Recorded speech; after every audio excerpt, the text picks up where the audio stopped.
Hello guys, evil little customs channel पर आप लोगों को स्वागत है फिर से नए और इंटरेस्टिंग वीडियो के साथ। तो गाइस, आज का वीडियो है बहुत बहुत इंटरेस्टिंग एंड बहुत बहुत हेल्पफुल आप लोगों के लिए, बिलीव मी।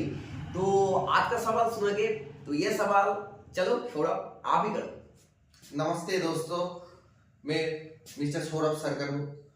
मैं इविल लिटिल कस्टम का एक मेंबर हूँ और आज हम फिर से चले आए आपके लिए। और आप जनता जनार्दन और मैं सौरभ सरकार दोनों के जुगलबंदी में एक क्वेश्चन होगा कि मेरा बहुत दिन से एक स्कूटी लेने का इच्छा है। स्कूटी, अब तो बहुत सारे स्कूटी निकल गए, नए नए स्कूटी आ रहे हैं। अभी इस जनरेशन में इलेक्ट्रिक स्कूटर का बहुत रमरमा बाजार है। मैं अभी स्कूटर परचेस करने के लिए जा रहा था। सडनली मेरा दिमाग में आया कि मेरा डॉक्टर इविल लिटिल है, तो उससे क्यों ना मैं थोड़ा सवाल करके थोड़ा जानकारी लेके फिर परचेस करूं, तो मेरा अच्छा होगा स्कूटी लेने पर और स्कूटी को कैरी ऑन करने पर। तो मैं कौन सा स्कूटी लूं, इलेक्ट्रिक स्कूटी लूं या पेट्रोल स्कूटी लूं, वही बारे में मैं डॉक्टर इविल लिटिल को पूछने के लिए आया हूँ। और आप लोग भी थोड़े थोड़े कमेंट कर रहे हैं पिछले वाले वीडियो में, जो कौन सा स्कूटी या स्कूटर लेना चाहिए, वही मैं इविल लिटिल को पूछा हूँ। प्लीज इविल लिटिल आप बहुत जन ऐसा कमेंट भी किया था कि इस सवाल पे इविल लिटिल फंस जाएंगे। ये सवाल किया था बहुत जन, ये सवाल पे ये दोनों कंपेयर करने से इविल लिटिल फंस जाएगा, कैसे कंपेयर करेगा। अच्छा ठीक है, तो करके दिखाओ भाई, और कुछ नहीं, जनता को दिखा दो बस। कुछ किसी को हेट नहीं देना है, बस हम लोगों को दिखाना है कि हाँ चलो भाई, बेस्ट कौन सा है। बेस्ट ऐसा होता नहीं है, जो भी है अच्छाई बुराई यही उठाए। ओ ब्रदर, तो देखो एक्चुअली क्या होता है, इज डिपेंड्स ऑल्सो नेसेसरी। तो आज के जमाने में पेट्रोल का जो हाइक है, हाई प्राइस है, तो इसके लिए मेरा सजेस्ट है इलेक्ट्रिक स्कूटर आप परचेस करो। लेकिन एक दिक्कत है, उसका एक बार्डेंस है। वो बार्डेंस क्या है, मान लो आप 40,000 पर एक ईवी ले लिया, इलेक्ट्रिक स्कूटर ले लिया, तो उसका रेंज कितना है 60 किलोमीटर, उसका स्पीड कितना है 40 किलोमीटर टू 45। और अगर आप 1 लाख पर 1,10,15 में अगर पेट्रोल स्कूटर ले लोगे, तो उसका रेंज अनलिमिटेड, क्योंकि पेट्रोल हर 10 किलोमीटर अंदर पंप मिलता है हमको। हाँ, अगर सुनसान जगह पे जाएगा उस पर भी ब्लैक पे हमको मिलता है। लेकिन ईवी अगर परचेस करेंगे, उसका चार्जिंग के अनुसार, यानी आप उसका बैटरी कैपेसिटी, बैटरी का जो एम्पियर आवर होता है, उसका वो कैपेसिटी होता है। अगर मान लो आप 40,000 का जो स्कूटर लिया, उसका रेंज है 50 किलोमीटर, तो आपको ध्यान में रखना चाहिए वो 50 किलोमीटर तक नहीं जाएगा, क्योंकि एक्चुअली वोल्टेज कम होने के साथ एम्पियर भी लो होता है, यानी वो जाएगा कितना 45 टू 46। मेरा ये दावा है, क्योंकि मैं पिछले वीडियो में मैं अपना खुद का एक ईवी मेकिंग किया था, ईवी ओला वर्सेस S1 Pro, ओला वर्सेस झोला, आप देखोगे। तो मेरे हिसाब से अगर आपको परचेस करना है अकॉर्डिंग टू आपका नेसेसरी, मान लो आप लोकल पर ही कुछ काम के लिए निकल रहे हैं, आपका लोकल का काम किलोमीटर की तरह, यानी 50 किलोमीटर तक आपका काम हो जाता है, दिन में आपका राइडिंग होता है 50 किलोमीटर बस, उसके बाद नहीं। तो मेरे हिसाब से हमेशा ईवी परचेस करो। मेरा ये गारंटी है, आप अगर पेट्रोल स्कूटर परचेस करोगे आपके काम के अनुसार, तो आप लॉस हो जाएगा आपका, क्योंकि ईवी परचेस करने से उसका सर्विसिंग कॉस्ट जीरो है, zero, including traffic, including insurance, including etcetera etcetera, like engine oil change, like change pocket change, like service cost, like insurance, like traffic helmet, including सब कुछ एबोलिशन ईवी परचेस करने पर। हाँ, क्योंकि उसका budget है 45 to 50 to 60,000 के आसपास। अगर आप ओला S1 परचेस करते हो, उसके लिए आपको क्या करना है, उसके लिए लाइसेंस है और उसके लिए हेलमेट आपको मैंडेटरी है।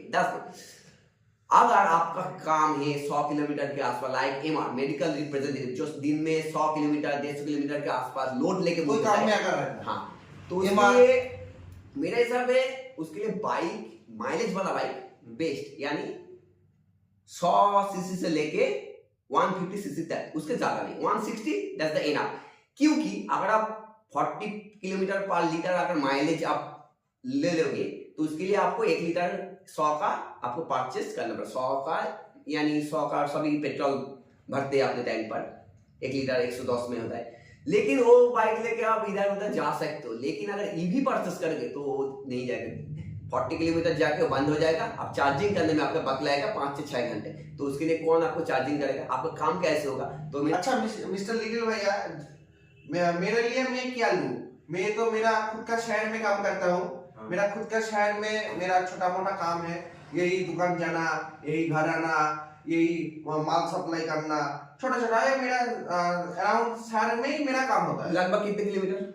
लगभग मेरा दिन में तो 45 to 55 किलोमीटर तो मेरा रन करना ही पड़ता है। तो आपके लिए obviously EV is the best choice for you I think. मैं ये बोल रहा था, जिसका काम का ढंग है किलोमीटर के अनुसार 40 to 50 यानी 60 किलोमीटर तक, उसके लिए ईवी बेटर है। मैं आज के जमाने में ओला S1 Pro जो 195 किलोमीटर तक जाता है वो भी आप ले सकते हैं, लेकिन बहुत सारे ओला यूजर्स बहुत सारी गाली गलौज भी की है क्योंकि उसका controller circuit after sale service damage है। तो उसके लिए मैं ओला S1 परचेस करने नहीं बोलूंगा, ऐसा नहीं, उसका डेवलपर अगर उसको अपडेट करे तो अच्छा है, लेकिन उसका प्राइस भी ज्यादा है। लेकिन बजट फ्रेंडली अगर ईवी लेना है, यानी आपका काम 40 to 50 किलोमीटर के तक अंदर ही आपका खत्म हो जाएगा, तो मेरे हिसाब से लो बजट का EV the best choice for you for all. और ये यहाँ पर ही मिलता है। देखो मुझसे सवाल किया था which is best, both are best but according to your necessary. क्योंकि अगर आप पेट्रोल स्कूटर परचेस करेंगे तो उसके लिए आपको बहुत कुछ एक्सपेंस आपको सेव में रखना पड़ेगा, like engine oil change, tyre belt change, labour expense, engine oil, traffic, servicing, insurance etcetera etcetera. लेकिन वो लेके आपको एक फायदा है, वो लेके आप पूरे इंडिया तक आप घूम सकते हो बिना रुके आप इंडिया तक घूम सकते हो बिना ऑल वर्ल्ड। लेकिन ईवी परचेस करने पर आपको एक फायदा होगा, आपका सर्विस कॉस्टिंग एक्सपेंसेस कम हो जाएगा। लेकिन वो लेके आप बिना रुकने वाला बाइक नहीं है, वो स्कूटर नहीं है, आपको रुकना ही पड़ेगा।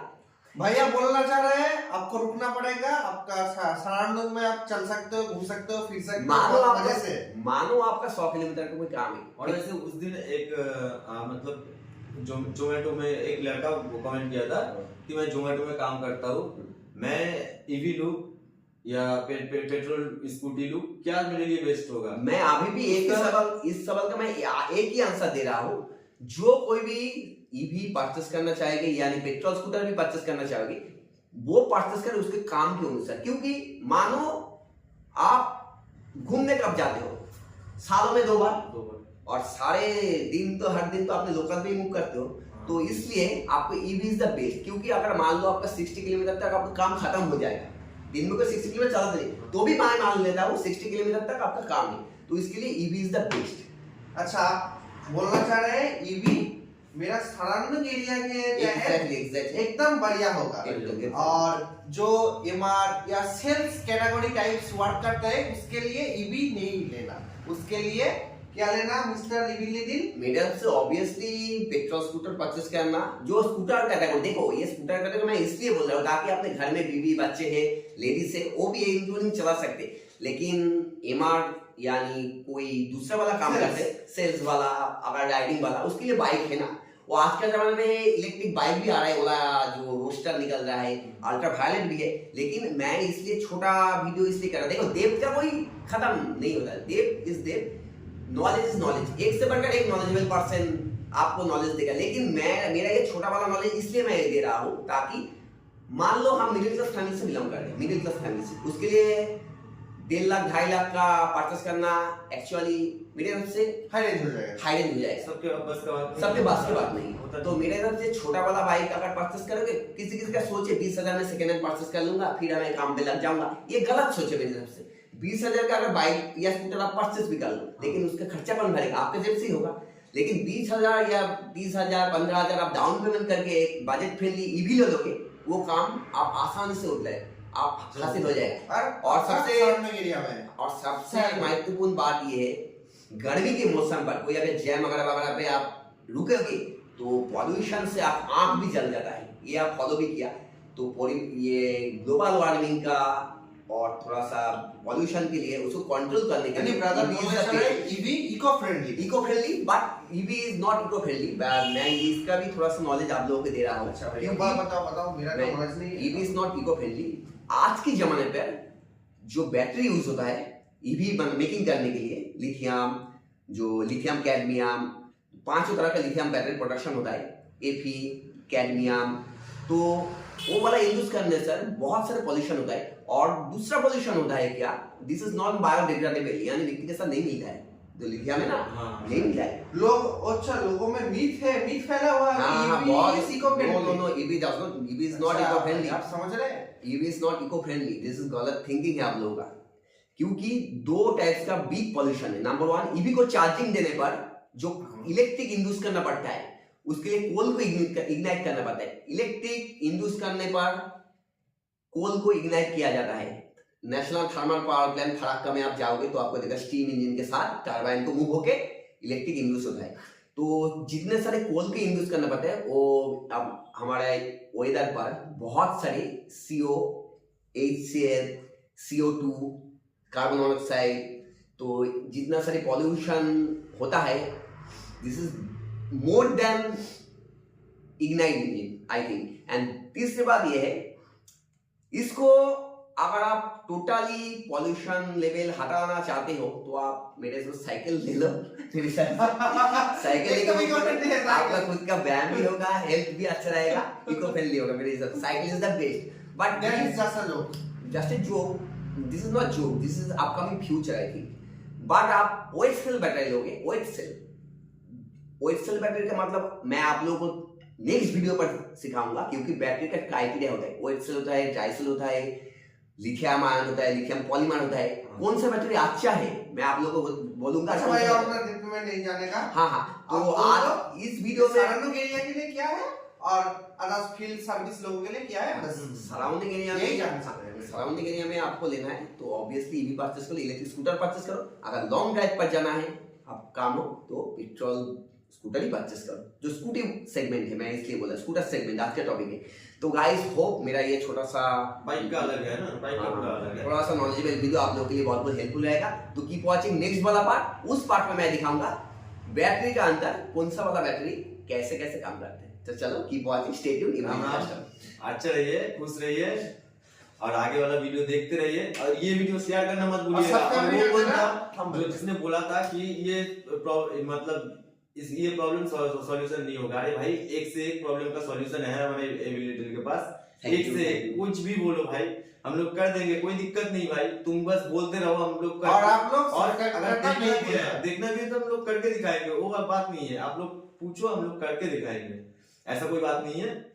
जो भी बोलोगे हम लोग सॉल्यूशन करके देंगे, ठीक है। और शेयर करना मत भूलिएगा सब। Bye bye.